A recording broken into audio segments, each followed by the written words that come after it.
little ass that you won't find it again until you shit it out on Christmas morning. Come on! Honey, remember why we're here, trying to keep Abby on the right path. Let's not touch anyone in a way Dr. Feynman wouldn't approve of. Sheila, what is your safe word? Because I want to know what to ignore when I'm making you my bitch. You're just lucky that I'm here to set an example for my daughter, because otherwise I would literally turn you inside out. Look, let's take a breath. We're all realtors here. Actually, we're realtors. We don't know what a real-utter is. You know what, Chris? Fuck you. How about this?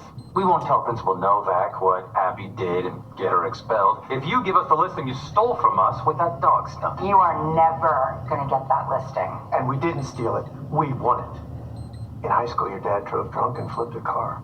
You have until 5 o'clock tonight to decide. That is our best and final offer. Oh, that's an expression realtors use, so you may not be familiar with it. Christian, did you know that your mom sold me a Quaalude once? Whoa, I think this has shown us why everyone here has such fucked up kids.